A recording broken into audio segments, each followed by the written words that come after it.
Mesdames et messieurs, la CEDEAO est devenue une menace.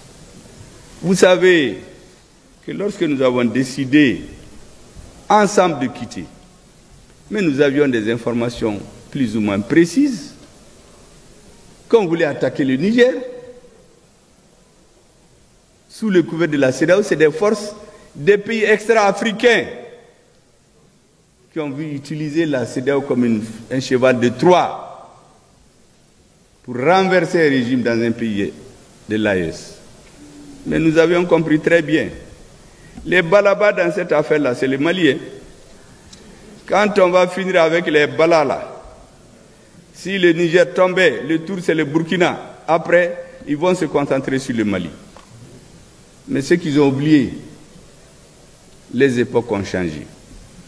Il y a d'autres dirigeants au Mali, d'autres dirigeants au Niger, d'autres dirigeants au Burkina Faso.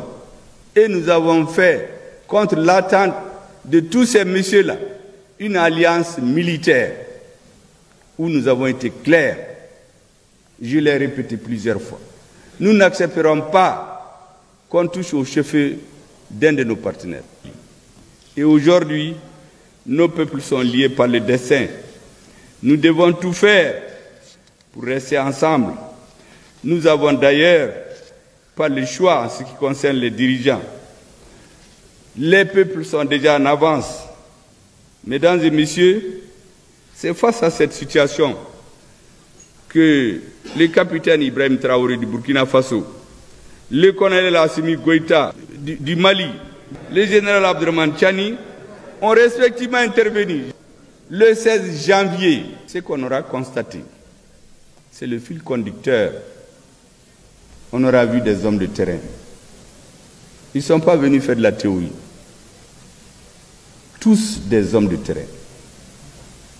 Tous ont vu, ont vécu dans leur chair et dans leur âme les actes de trahison, les doubles jeux dont ont souffert nos armées. Ils ont dit ce qu'ils pensent.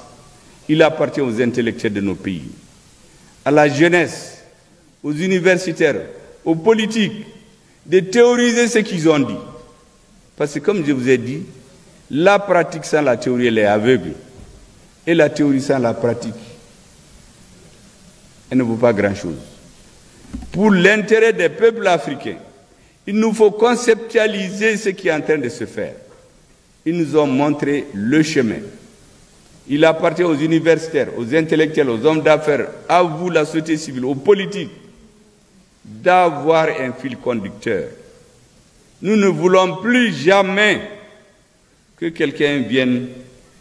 Il faut donc théoriser, distiller leur vision auprès du plus grand nombre de jeunes de notre pays, pour qu'à l'avenir, notre pays puisse, notre pays de l'AES, j'allais dire, parce qu'en réalité, aujourd'hui nous avons les destins liés pour question d'organisation et de prudence. Personne n'a le droit de se prévaloir d'une quelconque légitimité historique pour exclure les autres Maliens. La paix, c'est tous les Maliens. De la même manière où notre armée a fait l'union sacrée autour des chefs militaires et du président de la transition. Et nous, les politiques, on a continué à parler. Il y en a qui parlent que la parole, là, ce n'est rien, mais nous, on sait ce que ça vaut. De la même manière où cette minorité a pris Kidal, il faut que maintenant la majorité se lève.